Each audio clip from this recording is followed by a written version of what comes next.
بسم اللہ الرحمن الرحیم۔ کل جیلم اکیڈمی پر حملہ ہوا، اس سے پہلے مرزا انجینئر اپنے لیکچر کے دوران کہہ کے مار کے ہنس رہا تھا، لیکن جب گولی کی آواز سنی اس کے بعد مرزا جیلمی کی کیفیت کیا تھی، مرزا جیلمی کی حالت کیا تھی، اور مرزا جیلمی لیکچر چھوڑ کر وہاں سے فرار ہوا اور اکیڈمی سے مرزا جیلمی غائب ہوا، وہ تھوڑی ہی دیر میں آپ وہ ویڈیو سماعت فرمائیں گے۔ پہلی بات یہ ہے کہ ہم اس حملے کی شدید ترین مذمت کرتے ہیں۔ حملہ کرنا، کسی کو راستے سے ہٹانا، یہ مسئلے کا حل نہیں ہے۔ اس فتنے کا مقابلہ الحمدللہ دلائل کی روشنی میں کیا جا رہا ہے اور کیا جاتا رہے گا انشاءاللہ۔ دلائل کے ساتھ اس فتنے کا مقابلہ کیا جائے۔ اس مسئلے کا حل نہ گالی ہے نہ گولی ہے۔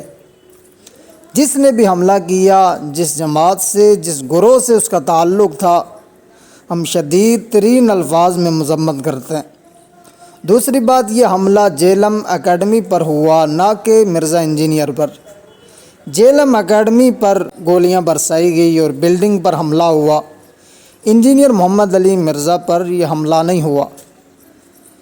تیسری بات یہ کہ اس شخص نے ملک پاکستان میں فرقہ واریت کو ہوا دی ہے، اس کی وجہ سے فرقہ واریت پھیلی ہے۔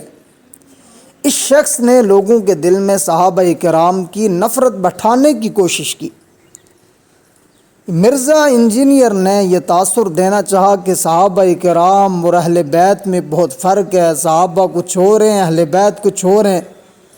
اس نے یہ تاثر دینے کی کوشش کی صحابہ اور اہل بیت جدا جدا ہیں۔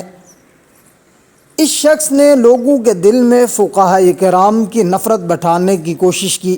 اس شخص نے لوگوں کے دل میں محدثین کی نفرت بٹھانے کی کوشش کی، علماء کی نفرت بٹھانے کی کوشش کی۔ ہمارے مذہبی رہنما اس کی غلیظ زبان سے بچ نہ سکے۔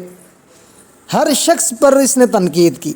نہ دیوبندی اس سے بچے، نہ بریلوی اس سے بچے، نہ اہل حدیث اس سے بچے۔ کوئی جماعت، کوئی گروہ ایسا نہیں جس پر اس نے تنقید نہ کی ہو۔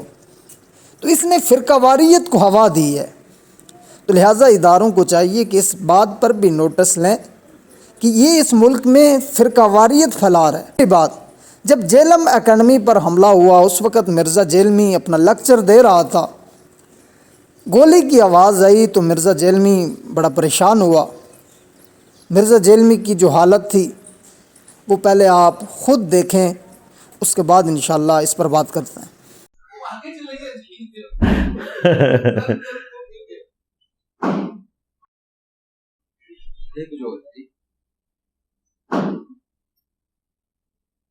کیا مسئلہ؟ کیوں؟ کوئی آیا ہے؟ اچھا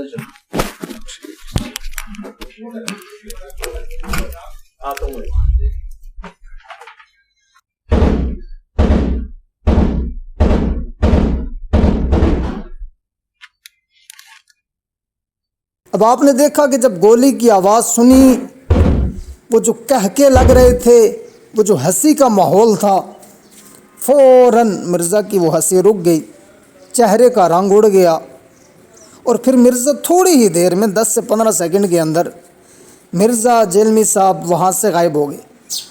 اب افسوس کی بات تو یہ ہے، اب مرزا صاحب خود تو چلے گئے، کیا جو لوگ مرزا کی محبت میں مرزا جیلمی کو سننے کے لیے جیلم اکیڈمی گئے تھے، کیا ان کی جان قیمتی نہیں تھی؟ اور مرزا جیلمی صاحب کا دعویٰ تو یہ ہے کہ ہم پر نبی صلی اللہ علیہ وسلم سے مشکل دور آیا ہوا ہے، نعوذ باللہ۔ ہم پر صحابہ سے زیادہ مشکل وقت آیا ہوا ہے، نعوذ باللہ۔ مشکل وقت کیا ہے؟ مرزا جیلمی صاحب اے سی میں بیٹھ کر لیکچر دیتے ہیں، تھوڑی سی مشکل آئی، گولیوں کی آواز سنائی دی گئی تو مرزا جیلمی صاحب اپنے سے محبت کرنے والوں کو چھوڑ کر فرار ہو گئے۔ اور مرزا جیلمی صاحب کا دعویٰ یہ ہے کہ ہم پر بڑا مشکل وقت ہے، اور مرزا جیلمی صاحب آپ کا یہ دعویٰ ہے کہ ہم پر نبی سے زیادہ مشکل وقت آیا ہوا ہے۔ آپ صلی اللہ علیہ وسلم نے کبھی بھی اپنے صحابہ کو تنہا نہیں چھوڑا، ایک لمحے کے لیے بھی میرے نبی نے صحابہ کو تنہا نہیں چھوڑا۔ بدر میں شہادتیں نہیں ہوئی، لیکن میرے نبی ساتھ کھڑے رہے، احد میں 70 صحابہ کرام شہید ہوئے، میرے نبی زخمی ہوئے، لیکن صحابہ کرام کا ساتھ نہیں چھوڑا، ان کے ساتھ کھڑے رہے۔ لیکن یہاں مرزا جیلمی صاحب اپنے شاگردوں کو چھوڑ کر فرار ہو گئے۔ بہرحال ہم ایک بار پھر شدید الفاظ میں اس حملے کی مذمت کرتے ہیں۔ مسئلے کا حل گولی نہیں، مسئلے کا حل گالی نہیں، بلکہ علم کی روشنی میں اس مسئلے کا حل نکالنا چاہیے، اور جس کو جس سے اختلاف ہے وہ اختلاف علم کی بنیاد پر کرے، دلائل کی بنیاد پر کرے۔ اللہ پاک سے دعا ہے کہ اللہ پاک ملک پاکستان کی حفاظت فرمائے، اور ملک پاکستان کے پرامن ماحول کو جو خراب کرنے کی کوشش کرے اللہ پاک اسے ہدایت عطا فرمائے۔ السلام علینا الا البلاغ۔